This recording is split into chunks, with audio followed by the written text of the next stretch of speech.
So the listing presentation. Some of you have seen it in classes that I've done at your office. Some of you have not, so this is going to be a review for some of you. When I go to a listing presentation, well, first let me back up. The epic failure of listing agents is this. You go to a home, you walk in, and you start telling them everything they need to do to get the home ready to list. You have not earned the right to do that. I don't care if you have known the people previously. I don't care if you've done other transactions with them. I don't care if you met them at an open house or if they were a referral. When you walk up to the home, you should have everything either in a bag or on a clipboard. I love my clipboards.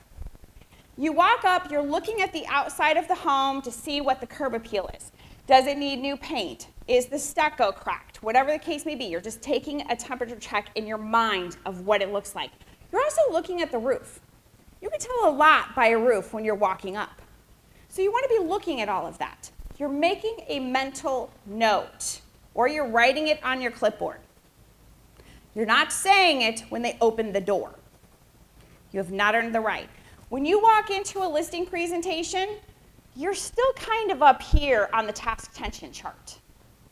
Even if you met them before and you got them to here where they started talking to you, by the time you get to their home, they are back up here. So you've got to bring it back down. How do you do that?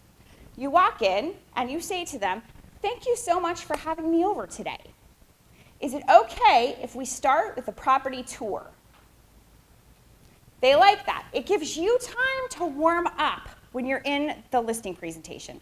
You're asking them questions. Now, by the way, when we're walking through, I would love for you to tell me, what do you love about the home? What do you not like about the home? Why do I want them to tell me what they don't like about the home? What was that? Make sure they want to sell. Because I love when I get to do a takeaway. So that always makes it stronger. Okay, so I want to know, do they really want to sell? But they're telling me what they don't like about this home because hopefully they're going to be buying another home for me, and I know what to fix in their next home. So I'm taking notes on that. Then we're walking through, and I'm like, tell me what you love about the home as well, because I want to know what the attributes are about this home that they also love for their next home. Notice, I'm not asking anything else other than what they like and what they don't like. And then as we're walking through and they're telling me, "Oh, I really love this living room, and here's why I like this living room." And they start telling you about it, and they're talking about it. "Oh, and I noticed you have new floors in here. When did you put those floors in? Did you do that, or did the previous owner do that?" "Oh, no, we had those done. They look really nice. Were they professionally done?" "They were. Yeah, they came in last year and they did them. I think they did a good job, don't you?" I'm like, "Oh, yeah, I think they did a good job. Yeah." Or they'll be like, "Yeah, we had a contractor do them, and you know what? There's a couple of places where they lip up a little bit, and I don't like it. I think you did a really bad job at this install." I'm like, "Oh, that sucks." That's hard when you spend all that money, right? So let them complain about whatever they want to complain about. This is their time to talk. This is not about you. None of this. This is all about them and this home. Now notice right now I'm asking them, tell me about the home. Right now, psychologically, we have entered their castle. This is still their home. 100%. When we get to the table, that's when we're going to switch to a property. We're going to help them disassociate in their mind that it is not their home anymore, this is now a property. That word helps them disassociate. So as we're walking through their home at this point, I'll ask them questions. "By the way, how old is the roof?" "Oh, well, you know what? We had that done 5 years ago." "Okay, perfect. Write it down." And how old is the hot water heater?" "Oh, well, we haven't had that done for about 7 years." "Okay, 7 years. Okay, all right. How about the AC?" "Oh, we had to have that done this last summer." "Oh, it's brand new. Really? What brand did you get?" I'm just having a conversation and asking questions. Nothing threatening, not prodding, not poking, but I need to know the answers to all of these things. You'll also be noticing as you're walking through, do they have double pane windows? You can tell if they're double pane windows, but you need to be aware if it's double pane windows. Pay attention to what type of countertops they have. If you're not sure, ask them. "By the way, I can't tell because they've gotten so good at this. Is that quartz countertops or is that granite? It looks like quartz." Yeah, it's quartz." "Okay, great. When did you have those put in?" And they'll keep telling you, okay? Oh, and when you do decide to sell, are you going to leave the washer and dryer, or are you going to take those with you? Notice I'm starting to prepare them to disassociate. Oh no, those can stay. I want new ones. I don't like those front loaders. Those can stay. I hear that all the time. I don't like those front loaders. Huh? They don't use enough water, yes. Or they smell if they're closed, right? They get a smell in them. So they always tell me, yeah, I thought that would be a great idea. It's not a great idea. I want to leave those. Okay, great. And then you're walking into the kitchen, and they're talking about the kitchen. And, oh, and by the way, are you going to take that refrigerator, or are you going to leave it? No, we're going to leave that. I don't like that drawer. I got to, like, pull stuff out and do this with it, so I want to leave that. We thought that was a good idea, too. Boy, were we wrong. People don't like that bottom drawer that people pull out. So then we're walking to the backyard. Maybe they have a pool. That looks like Pebble Tech. Is that Pebble Tech? Yeah. We had that done 3 years ago. They start telling you when they had stuff done because they know that you want to know. They see that you're taking notes. And then you can ask them, is there anything you didn't like about this whole area? What did you enjoy the most while you lived here? That's a question most people forget. What did you enjoy most while you've lived here? Well, we love the neighborhood. Oh yeah? What do you love about the neighborhood? Well, everybody's so friendly, and we get together and we have these Halloween parties, and the whole neighborhood gets together, and then at Christmas, oh, this one lady, she puts up a manger, and they bring in live animals, and everybody comes out and hangs out, and we all have eggnog together and hot chocolate together. Like, wow, that's really festive. How fun is that? And then they look at you and go, well, we love it, but we don't participate anymore. Really? Well, how come? It sounds like you really love that. Now you're getting into the personal. What's going on with that? How come you don't participate anymore?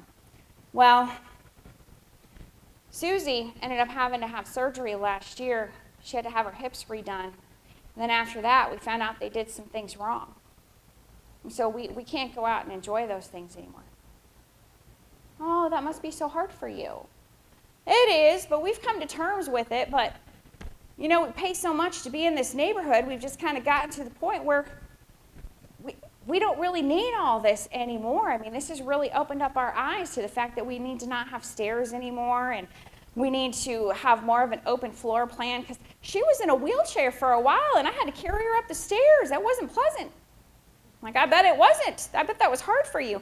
Yeah, we finally just got a bed and left it downstairs, but then that was really hard for her because I couldn't stay with her. Oh, wow. You guys have been through a lot this last year, haven't you? Yeah, we have. So now all of a sudden, the things are coming out because you allowed them the space to start talking about themselves, the who, what, where, why, when. That they start telling you the whole story that you never would have gotten at the open house or if they were a referral or over the phone. Because now they're people, and you're a person, and you're listening, and you're caring, and you're hearing. People do not buy the company you are with. People do not buy your electronic presentation. They don't buy everything you're going to do for them because guess what? We all do the same things. We do. We all do the same things, everybody in the room. If you think you don't, you're wrong. We all do. Our brokers do, we all do the same things. They buy you.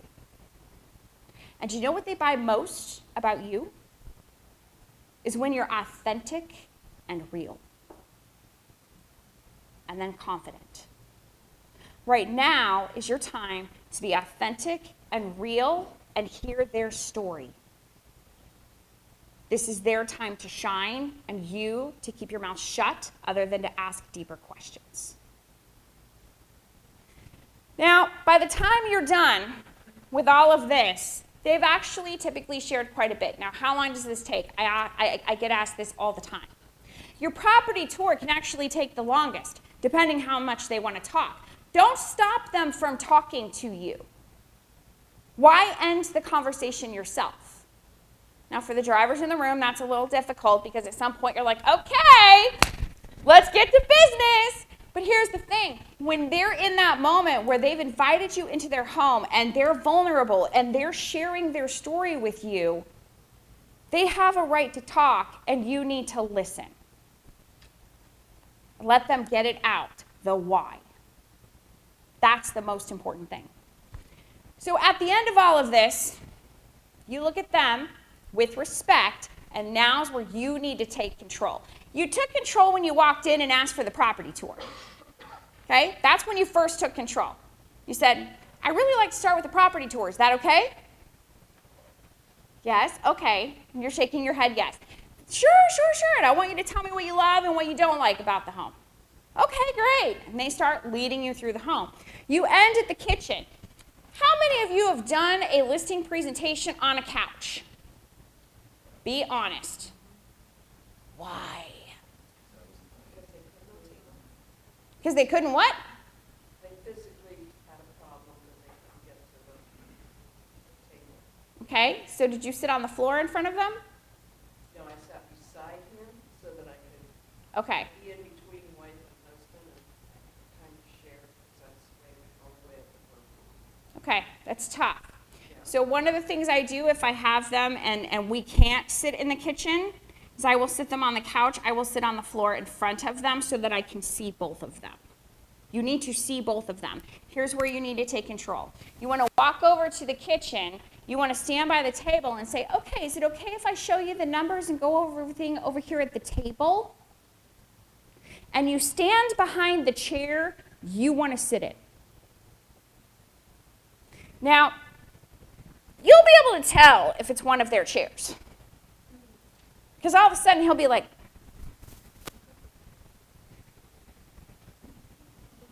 and get a little uncomfortable. Or she'll be like, honey, where am I going to sit? And it happens sometimes. And I'll be like, oh, is this your chair? Oh, no, it's okay that you can sit there. Well, no, I mean, if it makes you more comfortable, you can sit here. The most important thing to me, though, is that I have you both kind of sitting together because I only have one set of numbers, and I want to make sure we can go through them together. You don't bring a separate set for each of them. Why would you do that?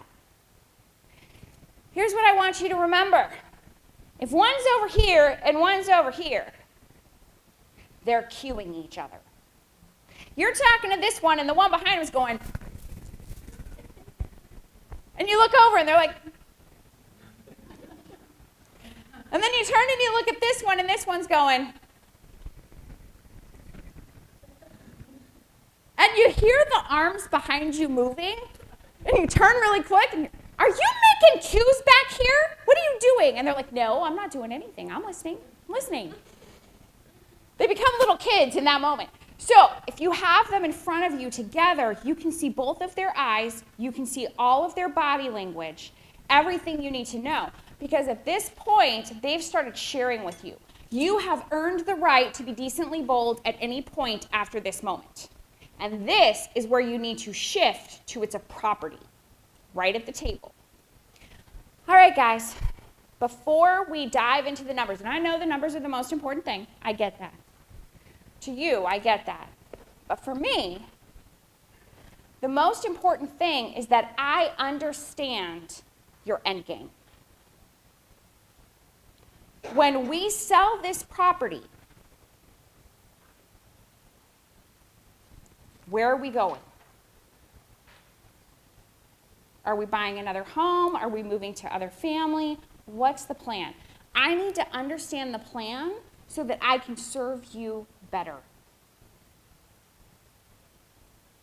And then you stop talking. Here's what I want you to remember. Less is more from you. Less is more. This is all about them. This is not about you. Yes, expressive. This is all about them and not about you. They don't care about your family. They don't care about your life. They don't care about your parties. They don't care about your dogs. They don't care. What they care about is that you are going to sell their property and that they are going to make money to fulfill their end game. You need to find out the end game. So they look at you and they're like, well, and we want to move. We want to buy another home. Okay, where do you want to buy another home? Well, we wanted to move over there in Glendale by our family because right now we have to drive 35 minutes to get to them, and when there's traffic, it's even longer than that, and we don't like driving in rush hour, and sometimes we have to do that, and it's just too far, and so we'd rather move over there by them. Okay, so your goal is to be closer to your family. What do I have now? What's it called? What? Dominant buying motive. It's a dominant selling motive too, but when they go to buy, that's their dominant buying motive. They want to move closer to family. So they just told me something very important. Move near family. I'm going to put that in my back pocket. Okay, so you want to move closer to your family. Now, are you wanting about the same size home, or do you want to downsize? Do you want a bigger home? What are you hoping for? So I'm doing my discovery with them on their end game. What are they looking for? I haven't dove into any numbers yet. Why do you think I do this? Help them buy a home. I'm going to help them buy a home. Well, you're setting the stage for future business and loyal. I am setting the stage for future business for them to be a loyal client. However, what I'm really doing is showing them that their end game is what really matters. And I'm already doing the discovery so that I can make sure that whatever I sell this property for is going to get them to that end game. And when you do that, and when you set it up based around the end game, they feel cared for. They feel heard. They feel valued. Because most agents will come in, they'll sweep in, they'll tell them what the property is worth, they'll try to hard close them on filling out the listing packet, which they already have printed out and sitting on the counter in front of them. Notice, I do not have a listing presentation out right now. Everything is in my bag or on my clipboard. I haven't pulled any of that out yet. I don't even have the listing agreement in my bag. It's in the car. Because I'm not like everybody else. I'm not here just to get a listing.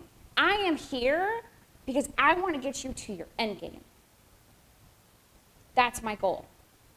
If that means selling this property and buying another one, great. If that means selling this property and sending you to Maine to be with your family, great. Whatever it is, that end game is the most important thing. And that end game is what most real estate agents miss. If you know their end game, can you be more confident in your listing presentation? 100%. Because you know how to help them. If you don't know the end game, what do you have really, other than numbers? Remember, sales is always emotion backed by logic. That goes for listings too. You listing the property is part of the sales process. It's backed by it's emotion backed by logic. So now you know the end game. Well, what if you've got Bill over there, and Bill is sitting back in his seat like this? Well, at this point, I know the end game. He's not interested in the end game. I can tell by his body language that he doesn't care a darn thing about what I say. So do the numbers matter? No. The numbers don't matter. So I'll sit across from Bill and I'll have my arms crossed and my legs crossed just like Bill until he uncrosses his arms and eventually uncrosses his legs. But he's still sitting back in his chair because he's uninterested. As a matter of fact, his body language is turned a little bit, which means he does not care what I have to say. Or he's pretending that he doesn't care what I have to say. Because sometimes you'll go to these listing presentations and they want to try to fake you out. They're like, okay, I'm not going to be a softie. I'm not just going to cave. We got to make them work for it. We're going to make them work for it. We're not going to show them that we really want them to list our property. We're not going to do that. We're going to play hardball because then maybe they'll list it for more money than they think, or maybe they'll negotiate on their commission. They really play this game. So I'll look at Bill. Bill? Yes? Well, I'm not convinced. that you care about selling this property. I've heard the end game. I heard what Shirley had to say. But, Bill, you didn't really participate in any of that. So what are your thoughts going through your head right now? Do you want to sell? Because I'm not convinced. Well, I mean, depends. What does it depend on, Bill? And this is where my team takes their imaginary shield and wraps it around their body. Because they know we're going to have a tough conversation right now, and they're scared. And sometimes they should be, but it always turns out really well. Linda is the best. She's the one that was sitting up here in the corner yesterday, and she literally, I can feel her put on her imaginary shield while I'm sitting next to her. So, Bill, here's the thing. If I'm not convinced you want to sell, then guess what? The numbers don't matter. Now, I already have my packet on the table. And that's when I will take my packet and I will say, so I don't really need the practice and you haven't convinced me that you want to sell. And I throw them on the floor. So the numbers don't matter. And then I shut my mouth and stare at him. Eye contact, right there. That's where I become intimidating. I'm waiting, Bill. I don't say anything, I'm just waiting. Well, no, I want to see the numbers. You do? Bill, I'm confused. Why do you want to see the numbers if you don't want to sell? Well, I do want to sell. Okay. Then why are you so uninterested in what I have to say? Well, because it's hard. We got to move. I know we need to move. I don't really want to move, but we have to move. I get it. We need to move to family. Okay, so this isn't an easy choice for you. That's what you're telling me.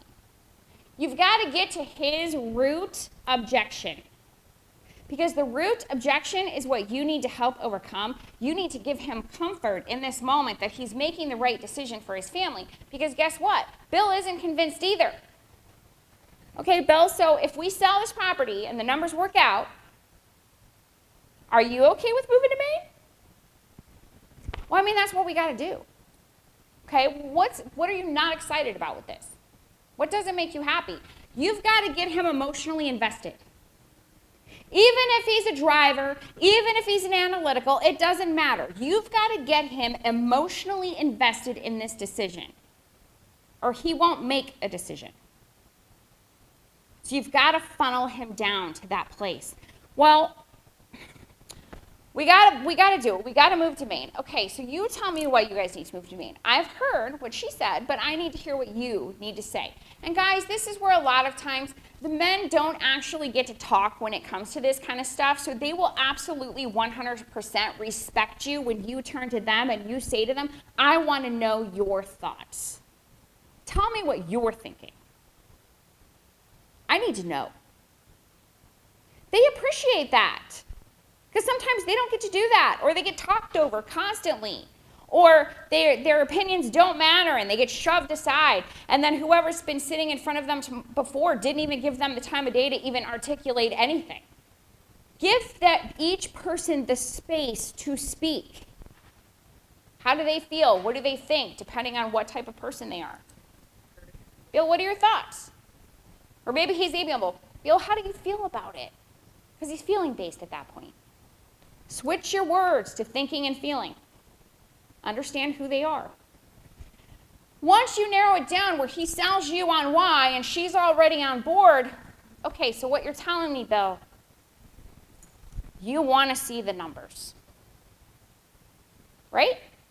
Yes, I want to see the numbers. Okay, I'll show them to you. Pick it back up, put it in front of him. All right, so we're on page 57. And this is where you get to the numbers, all right? You're going to flip them around in front of them, and you're going to learn how to read upside down. I can even write upside down, but I don't recommend that for anybody. I had to learn that in timeshare. We had to learn how to write upside down. I know that's crazy, right? I never forgot. Once you learn, you never forget.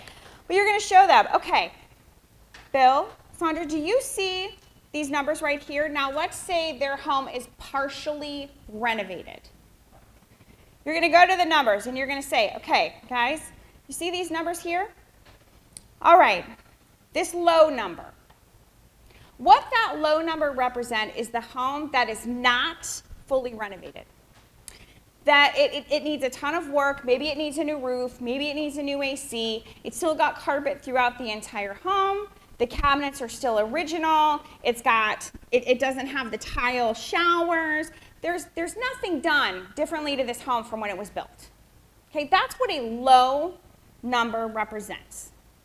Would you both agree that that is not your property? Yes. Okay, wonderful. And you have to get them to say yes.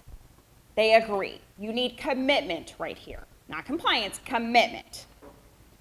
Then you go to the high number and you say to them, okay, now this high number here, this is the property that's fully renovated. That means that is tile or wood throughout the entire home, or the really high-end laminate. That's that the kitchen has been completely replaced. It's got granite or quartz countertops. The showers are all tiled and beautiful. The vanities have been completely redone.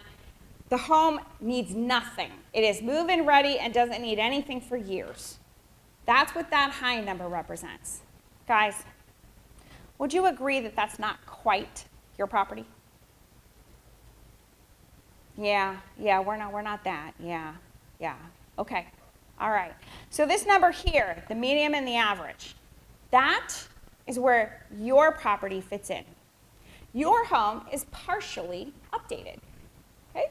It's got tile floors throughout all the main areas. It's got some carpet in the bedrooms. It's got some nice cabinetry. It's got nice countertops. Now, the bathrooms still have the original vanities. They still have the original showers, but they're in good shape. And the AC is about 7 years old. The roof is about 10 years old, but they're still in good shape, right? Might need a little bit of paint here and there, but nothing bad. So that is the description of your home, this property right here. Would you agree? Would you agree? Yeah, that fits our description. Okay, so based on the current numbers in your neighborhood, that means everything that has sold in the last 90 days. Actually, right now I'm doing 60 days. Everything that's sold in the last 60 days, everything that's currently on the market, everything that is pending and under contract. This is what your property is worth today. Now, I can't tell you it's going to be worth that much 3 months from now. But today, that is what this property is worth. And then you sit back in your seat and you shut your mouth and you watch their body language. You watch it. You're going to see everything in the first 30 seconds. They're going to look at each other with horror in their eyes. Or they're going to look at each other and they're going to be like, okay, yeah, what do you think? Yeah, okay. They start talking between each other. Or they look at it and they're like, okay, all right. Then you go in and you say, okay, well, what are you guys thinking right now? What are your thoughts? Get them to puke all over you. You want them to puke all over you. You have to have problems to fix to show your value. Get them to say, well, I was hoping it was going to be worth more than that. I know. And you know what? 5 months ago, it was. Now, this is where you need to have data in today's age. You need to be able to say to them, and you know what? 5 months ago, these homes were all selling in less than 15 days, 30 days. Today, all of these properties have been on the market for over 60 days. And out of all of the properties that are actually on the market right now in your neighborhood, every single one of them has had a price drop. So all of your neighbors believed that theirs was worth more too. That's what that tells me. And they're still on the market. Now, is it impossible to sell your property? No. Is it going to take a little bit more time than it did 6 months ago? Absolutely, 100%. We could get lucky and have the right person walk in the door if we've priced it correctly. Notice the little cues that I'm dropping all the way through. I'm priming them for exactly where I want them. Okay? Yeah, I mean, 6 months ago, yeah. But now, it's going to take a little bit of time. But if we price right, we might be one of the lucky ones that has somebody come in, fall in love because the price is right, and they're ready to move forward right away. The likelihood of that in today's market is slim. And the longer we sit on the market, the lower the price is going to go. I want you to be aware of that. It's a very different market than it was 6 months ago. Now, does that mean that you missed the boat, Bill? Because I see your face right now. No. Just means you're not going to make as much as you thought you were. But that's where we are today. And he's sitting there, and he's looking at you, and she's looking at you, and they're like,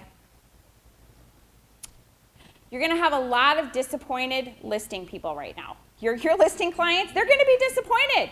You've just got to call it out and say what it is. You've got to. You've got to set them up for success throughout the rest of this transaction. Because if you don't, it's going to be nothing but pulling teeth throughout the entire process when you have to price drop, whatever you need to do. This is also the opportune time, and I don't want all of you sharing this with all of your brokers right now. It's totally legal. That's not why I'm saying that. So I don't want you to share the secret. You guys get this because you're in this class today. But right now, you've got to keep that listing fresh. So you want to say to these people right in front of you right now, these clients that you now have a relationship with, and by the way, to keep it fresh and in front of people, we probably need to go ahead and drop the price $50 to $100 every week to keep it as a price reduction in front of people. Are you going to be okay with that? Because we've got to do whatever it takes to keep it in front of them.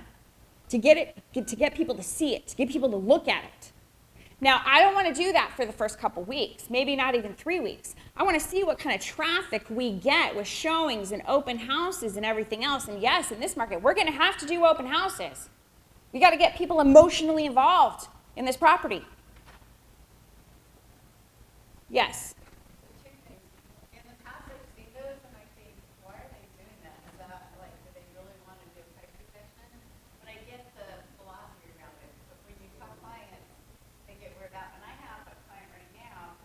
Why do they get weirded out? Stop. Why do they get weirded out? Because they say, well, why are we going to do 100 when do we stop? Or doesn't that make you look desperate? Okay, so that's an objection. You know what? I can understand why you feel that way. You know, I've had clients in the past ask me the same question, and here's the reasonable answer behind it. Once you've been on the market for a couple of weeks, people will put your property aside and say, oh, that's been on the market. They're not doing anything with it. They're not willing to negotiate. They don't care if anybody sends them an offer. We don't need to go see it. But if you put a price drop of even $100, it at least keeps it in front of them and gets them to come in and actually view it and make an offer. It all starts with an offer. It doesn't matter what the offer initially is. We can negotiate. We've just got to get them in the door. Okay? Now go ahead. Continue. So she told me she has a new bottom number, and I said, okay, and she goes, but how about we just do as is? I don't want to do open houses anymore. I don't want to do showings anymore. She doesn't want to do any showings? Well, I haven't even had her been able to put a lockbox, and we've had it listed for 3 months, so we've been doing open houses, but she's so stressed out she doesn't want to do those. Question. Why would you list a property where she wouldn't allow you to put a lockbox on it? Because she's a senior citizen, and she told me she has this trauma. She was raped, and so Okay. I understood. I respected that. Okay. That's a unique situation. I'm not going to give you a hard time about that. Yeah, she didn't want to, and I explained to her that people who have lockbox access, which is like, they're not coming in my house without me here, or without you here. Okay. So that's why. Okay. But now you can't do any more showings? She doesn't want to do open houses anymore, Okay. so. But you can still do showings. I can still do showings, but it makes it really difficult, because when people see there's no lockbox, I mean, a lot of times people are going to go, that's going to be a difficult one, or that's going to be a hard one. So I figured open houses would be a little bit easier. That's a limiting belief. I'm going to stop you there. That's your belief that they're believing that it's more difficult to show. It's not true. If their clients want to see it, they will call you. Okay? So don't put that into your head. Don't put that out there, because that's not true. They will make an appointment to come. Okay? So, what was that?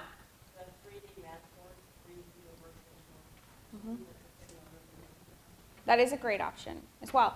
Also, you can go ahead and go in and do a video yourself of the home. I keep getting knocked out of Zillow. I do it. Don't do it on Zillow. That's not what I'm saying. Okay. Go ahead and do a video yourself. And then when somebody wants to see it, absolutely, I want you to see it. I'm going to send the video that I shot of it first so that you know exactly what it's like. And then let me know if you guys want to make an appointment to see it. Okay? 100%. And you can even put that out on like Facebook and all of that kind of stuff too. Okay? And what brokerage are you with? What brokerage are you with? Okay, and put it on their pages as well. Okay? Go ahead and put it on all of their pages too. Wanted to give you guys a virtual tour of my listing so that they can all see it. Please bring me a buyer. Okay? Okay. All right. So we're to the point where they have agreed that they like the numbers. Because here's the bottom line, guys. You have funneled them down to where they have agreed, yep, that's not our property. Yep, that's not our property. Yes, that is a description of our property. Okay, that's what the property is worth. We've already explained that the market has changed. We've already explained that time on market is longer. What can be the objection at this point? They may not like the number, but if they need to sell, guess what? That's the number. You need to have absolute confidence in that number. Now, if they're still kind of like, I don't know, you guys need to understand something about your sellers. They have a preconceived idea of what it's going to cost them to sell. They have this huge inflated number in their head that it is going to cost this. So until they actually see the net, they don't really realize what they're going to be getting from this. So on the next page is your net sheet. You look at Bill, and you look at his wife, and you say, okay, actually it's 3 sheets over, page 60. Now that's what we can sell it for, but that's not what you're going to put in your pocket. Would you agree with me that what you put in your pocket is the most important number? Well, yeah. Okay, because that's what you're actually going to put in your pocket when this is all said and done. That's the number that helps you get to your end game. This is when you bring up the end game. That's when this helps you get to Maine with your family. So let's take a look at that. So you go ahead in the top portion in your net and you write down with the sales price. You're going to write down the sales price that you guys have agreed on from the other sheet. You write it down. So let's say that their sales price is $300,000. Maybe it's $500,000, whatever you want to put there, whatever it is. And then you want to go ahead and put your 6% commission or whatever you charge. Not really allowed to talk about commissions, but whatever you charge is what you put in there. Some people are still negotiating commissions. That's up to you. A lot of people are not negotiating commissions anymore. We've kind of moved past that now that it takes a little longer for properties to sell. So it's up to you. Now, I put in here an estimated 1% closing costs. You can put 1.5%, you can put 2%. Some people feel like they want to put 2% in there, and then if it's less than that, then they look glorious. That's fine, however you want to do it. I like to put an estimated 1% on the sales side. So I put 1%, and then I ask them the question, oh, by the way, and I've had this turned towards me as I'm doing this. I'm writing it all down. They're like really curious what I'm writing. I want to keep them curious. By the way, do you owe anything on the property? Do you have a loan? Oh, yeah. Do you know what you owe, or do you have a statement? Remember when we were talking about personal information earlier? You know you have rapport with people because they're like, oh, yeah, I have a statement. Let me go get it. They will go get the statement and bring it to you and show you what they owe. So you look at that, you write down the first lien. And by the way, is there a second lien or a tax lien or anything else that I should know about on this property? No, just the mortgage, that's it. Okay, great. No HOAs or anything. Nope, nothing else. Just the loan. Great, so you write all that down. Now you go ahead and calculate that column. You're not flipping it around yet. In today's market, 6 months ago, we would have had a different story. In the second one down here on the bottom, you're going to adjust the numbers. Okay? So 6 months ago, I would have made that next group higher because everybody was outbidding everybody else. Now we're in a market where that's not the case and people are offering lower. So in this second area here, I take the purchase price that we were going to put it on the market for, and I subtract $20,000 from it. Now, if it's a higher price point, like a $900,000 house, I might make that $50,000 less. I want a window that they can see. I want to prepare their mind for if we're taking less. So we go ahead and we put that there. So it's $20,000 less. All right, and I fill in all of the same numbers again. Calculate it all out. They're waiting very patiently. They're very excited to see what you're going to do. You flip it around, you push it over to them, and you go, okay, so when we list, you're assuming the sale. When we list at $300,000, we need to subtract out the commission for both sides, the agents. That doesn't all just go to me. There's another side too, okay? And then we subtract out the closing costs because everybody has closing costs. I like to estimate that at 1%. Now that's an estimate. It could be a little higher. It could be a little lower depending on prorations, okay? And then I'm going to subtract out the loan you have on the property. And then you circle the number that they're going to put into their pocket. So that means that after all of that's taken out, which isn't that bad, you're going to put this in your pocket. What do I do at this point? Stop talking. You guys are learning. Stop talking. You wait. You see their expression. You see their face. They're like, oh, okay, all right, okay. So what are your thoughts on that number? Tell me. Well, it's not as bad as I thought it would be. Okay, well, that's good. I'm glad. Or, I can't sell it for that. Okay. If they say they can't sell it for that, then you need to look at them and you need to say, okay, what's the alternative? You're going to keep it? You're going to try to rent it out? You could do that. You're going to still move to Maine? You're going to stay here? You told me you need to move to Maine. The longer you wait, the more it's going to go down. And I say that because I have a client right now, and this is where you go into your third-party story. I have a client right now that waited. She had me look at her numbers 6 months ago. And she waited, and she waited, and she waited because she didn't want to take the number that I showed her either. And now she called me back the other day and she said, I don't have a choice. I need to sell. So I went over to her home and guess what? She's already lost $40,000 on her listing in that time frame. So we can wait and you continue to lose value? Or we can get you the heck out of Dodge while you can and get this in your pocket. Which would you prefer? What do you think they're going to say when you present it that way? You've already created urgency throughout the entire thing. They're going to pull the trigger. They are. Now, what if they come to you and they say, well, I had Billy Bob over. There was an essay written in 1867. Sorry, apologies. I'm like, Billy Bob just showed up.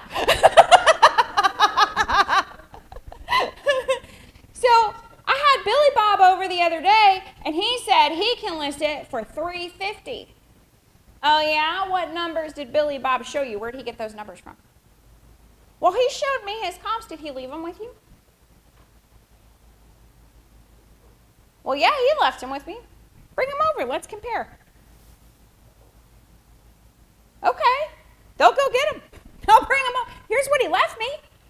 All right, so let's compare his numbers to mine. Okay, so he's got this listing here. Look at that. That one sold 6 months ago.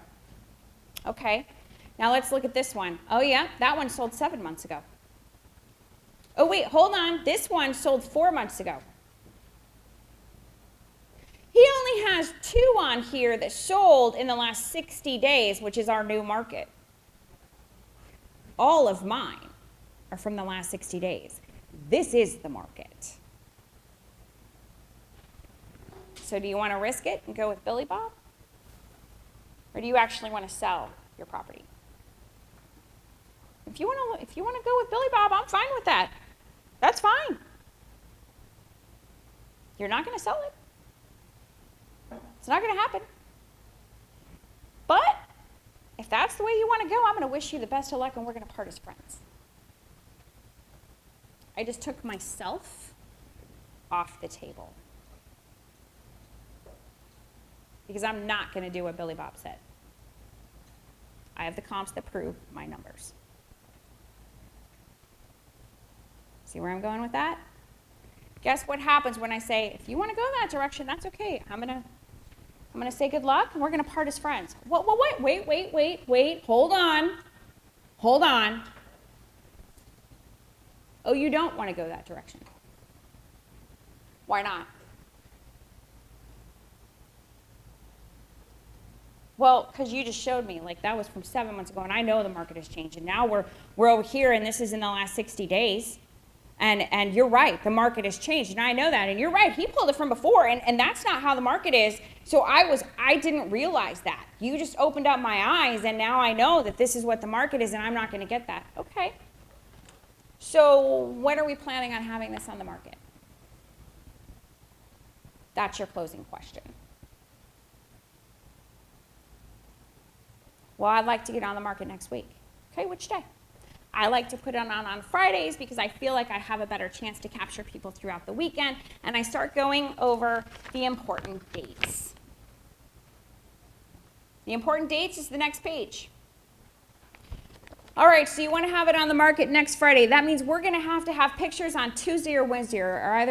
Is either of those days good for you? And is there certain times of the day? Because I need to schedule that.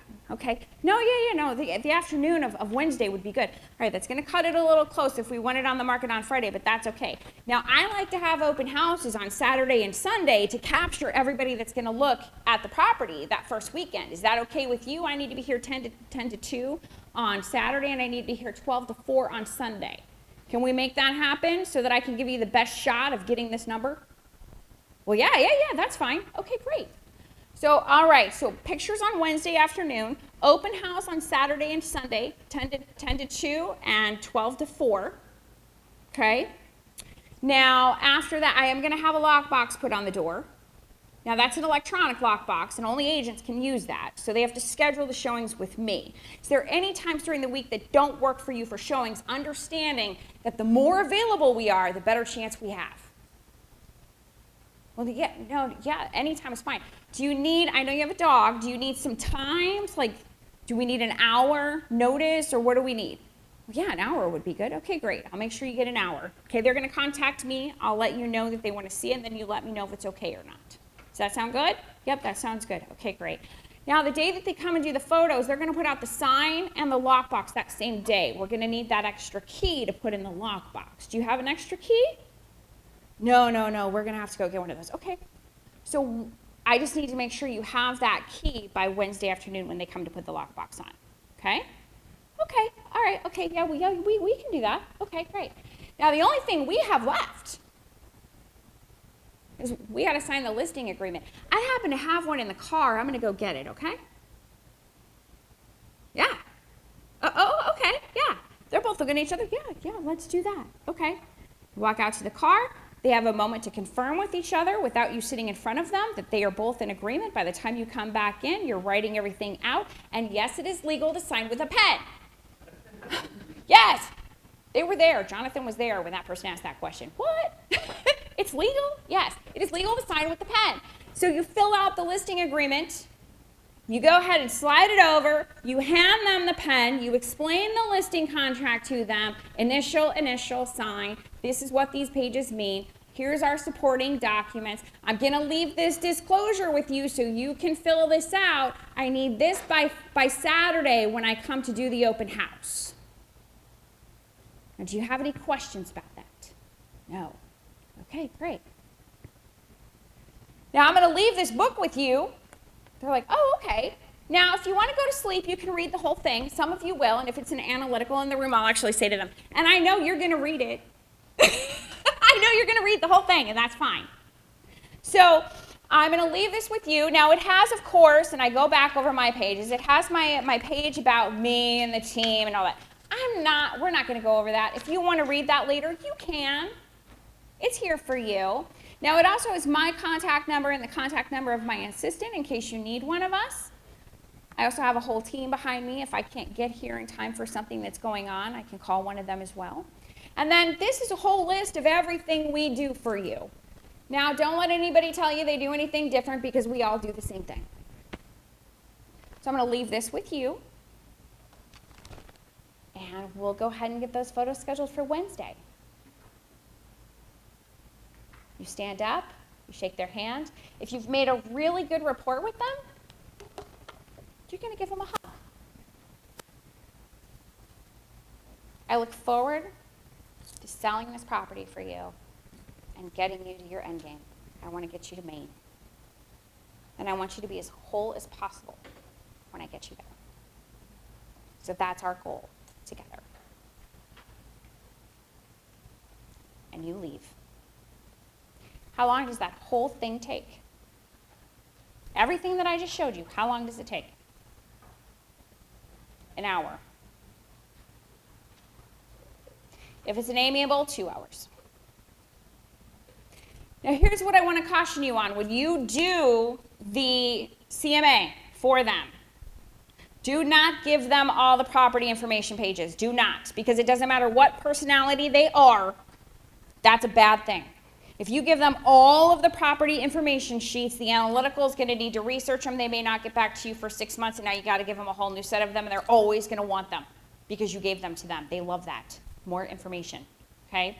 They will look up the individual addresses on their own. I give them the property list. That's it. The other thing is the driver. They're going to be like, why are you giving me all this? You know all the information. You just told it to me. I don't need to see it. Okay? Just tell me what the bottom line is. I've been in a listing presentation with a driver for 30 minutes, and we were done.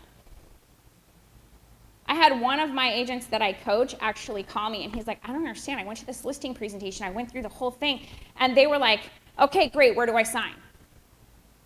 Come back tomorrow with the paperwork at this time, and I'll sign it. And he's like, I think they're full of crap. I don't think they mean it. I said, no, you were dealing with a driver. They mean it. They'll see you tomorrow at 3 o'clock, and they're going to sign the paperwork. And he's like, oh, okay, all right, okay. And he went, and they signed it, and they handed it to him, and they're like, thank you for coming by. And he was gone. So the drivers will be quick, fast, and in a hurry.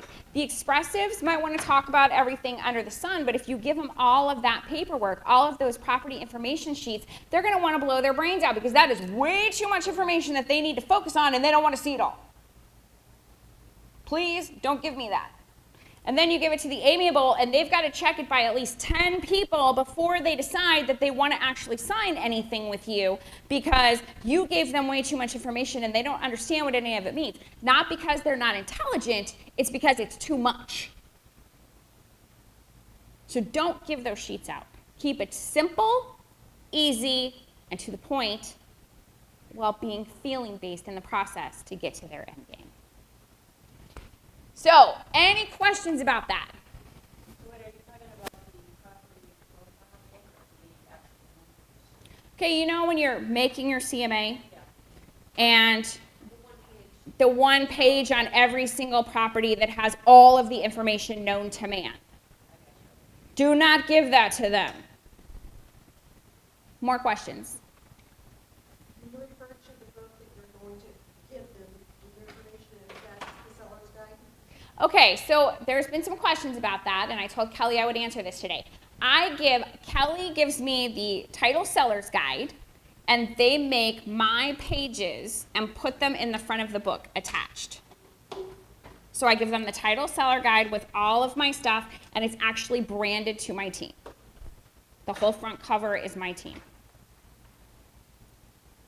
So I'm actually giving them something. I'm leaving it with them. I do want to caution you as well. You need to take a picture of the net sheet, write the address on the top of it, and take a picture of it so you always have a reference of what you told them. Okay? All right.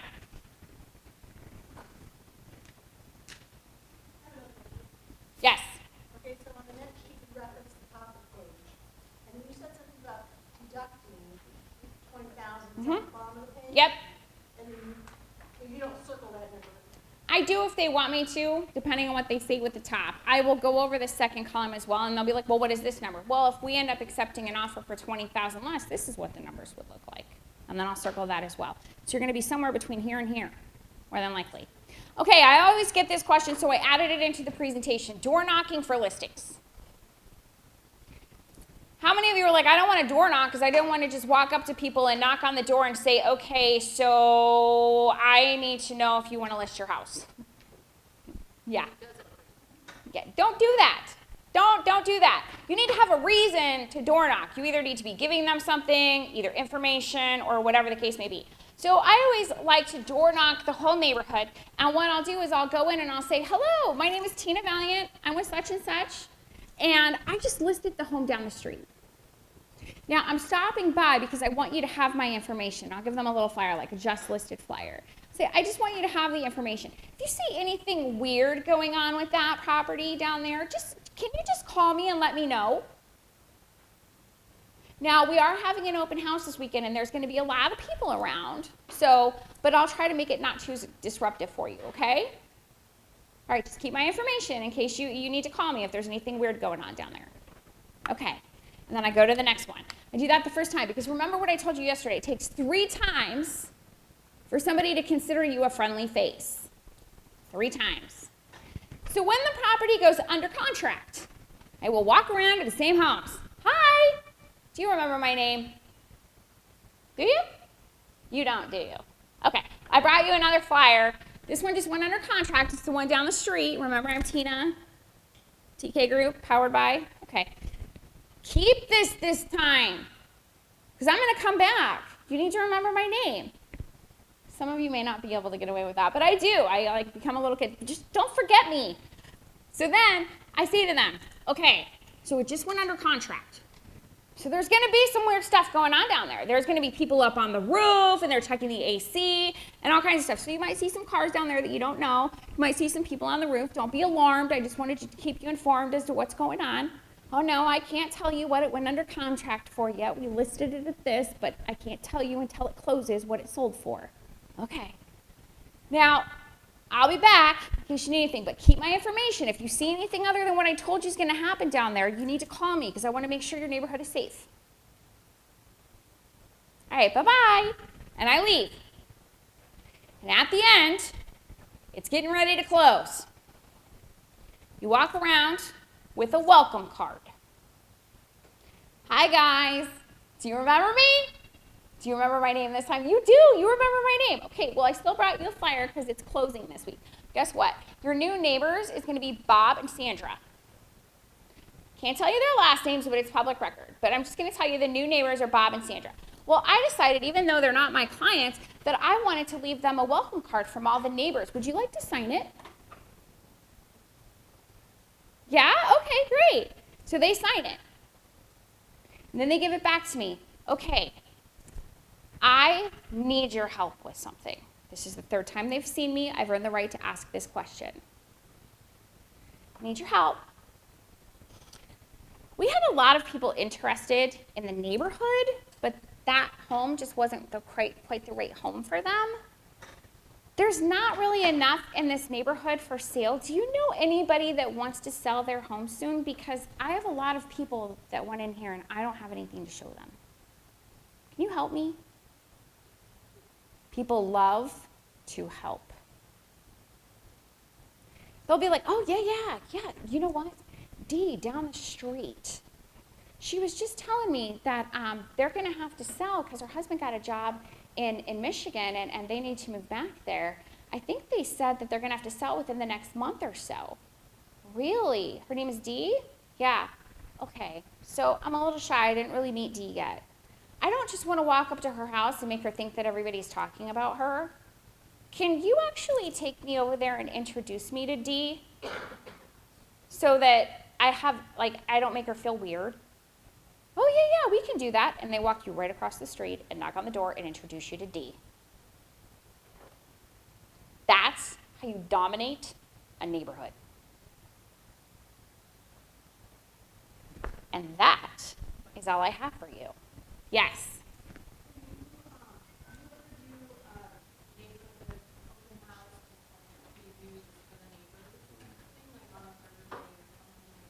Yes, I will do neighbors only parties when we're in season. Absolutely. Where we will go around and we will invite all the neighbors to come. Now with the new MLS rules, you need to do it the day before, the night before it goes on the market, within 24 hours. Okay? Same with door knocking. All right, guys. I will be here if you have any further questions. I do have free coaching consults available if people want them to even just go over your business plan. We can talk about that. I'm here to answer any questions that you have on a private level.